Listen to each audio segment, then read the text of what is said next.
Shalom, Saint de Dieu, que le Seigneur vous bénisse où que vous soyez. Nous sommes sur la plateforme Aimons-nous pendant que nous respirons. C'est une émission à l'initiative de notre frère Sam Kouni. Nous sommes heureux de vous avoir. Nous allons partager d'un vaste sujet qui est intitulé l'amour.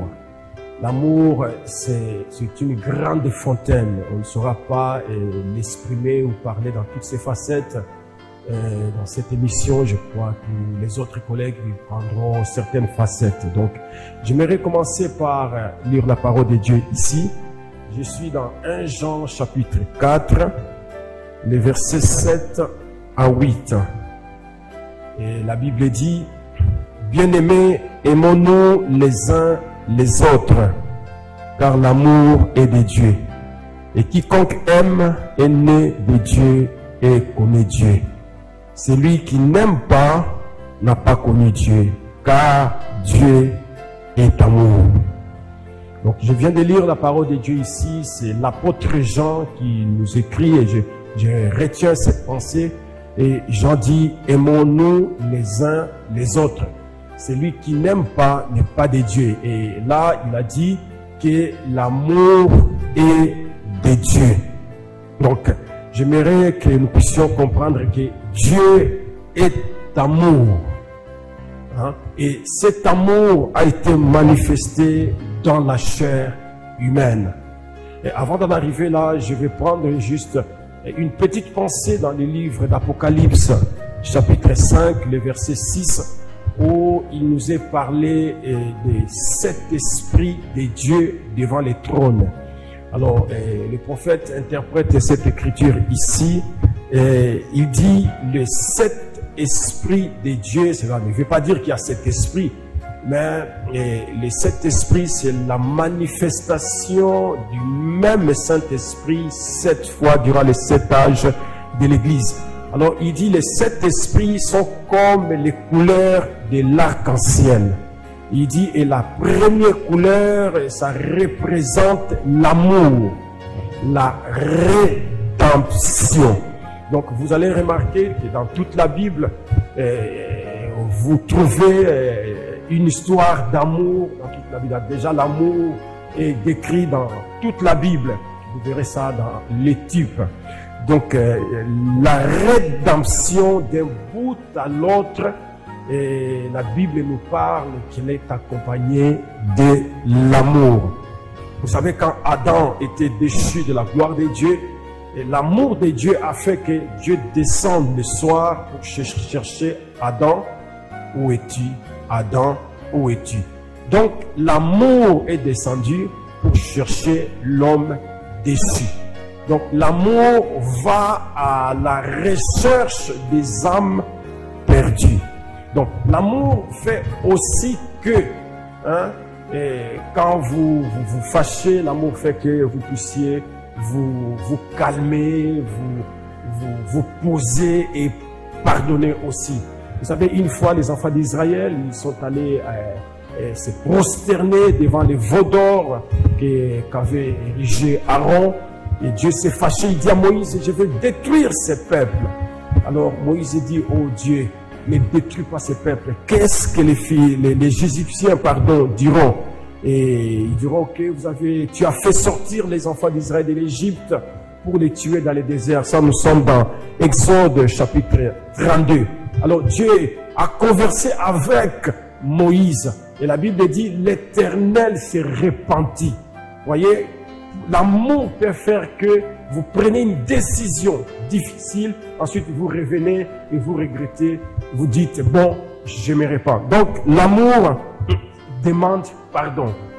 Et si vous remarquez, vous prenez dans le livre de Jean chapitre 1, la Bible dit, au commencement était la parole. La parole était avec Dieu. Et la parole était Dieu. Et si nous prenons dans 1 Jean chapitre 4, versets 7 à 8, où l'apôtre Jean dit, Dieu est amour. Donc si nous pouvons remplacer Dieu par amour, nous pouvons dire au commencement était l'amour. Ok? Et l'amour était avec Dieu. Et l'amour était Dieu. Maintenant, remarquez, la Bible dit au verset 14 de Jean chapitre 1, il dit, et la parole a été faite chair. En d'autres termes, l'amour était devenu chair. Et si vous prenez dans 1 Timothée chapitre 3, le verset 16, la traduction d'Arby, l'apôtre Paul dit à Timothée, le mystère de la piété est grand. Dieu a été manifesté dans la chair. Alors, si nous remplaçons le terme Dieu par amour, nous allons dire sans contradiction, sans faire des débats, l'amour a été rendu manifeste. L'amour était devenu chair dans l'homme de Galilée que nous appelons Jésus-Christ. Quand il marchait, c'était l'amour qui marchait. Et quand il guérissait les malades, l'amour guérissait. Quand il pardonnait, l'amour pardonnait. Et quand il supportait les choses, c'est l'amour qui supportait. Quand il corrigeait, c'est l'amour qui corrigeait. En fait, un jour, les disciples, dans Luc chapitre 9, les disciples, ils ont dit à Jésus-Christ, après avoir été dans Samarie, chercher un logement pour les seigneurs, parce que la Bible dit qu'il s'est rendu à, je crois, à Jérusalem, mais il passe par la Samarie. Il devait avoir un logement, mais les gens de la Samarie se sont dit, puisqu'il va à Jérusalem, il n'y a pas de logement pour lui. Donc, ils ont refusé les logements pour l'amour. Alors, Jacques, je crois, et Jean, ils ont dit, Maître, est-ce que tu permets à ce que nous ordonnions au feu de descendre du ciel et les consumer tous? Et Jésus-Christ les a regardés, il dit, vous ne savez pas de quel esprit vous êtes animés. Voyez, l'amour ne cherche pas la destruction de l'autre. Alléluia. Il dit, vous ne savez pas de quel esprit vous êtes animés. Alors il rajoute dans Jean chapitre 15, il dit, de la même manière que je vous ai aimé, aimez-vous les uns les autres. Voyez, l'amour a pris les disciples. Il les a ramassés de part et d'autre. Regardez ce que l'amour fait. Il les appelle. Il dit, écoutez, venez, je ferai de vous les pêcheurs d'hommes. Quand ils sont venus, ils avaient une certaine position. Ils étaient appelés des serviteurs de Jésus-Christ.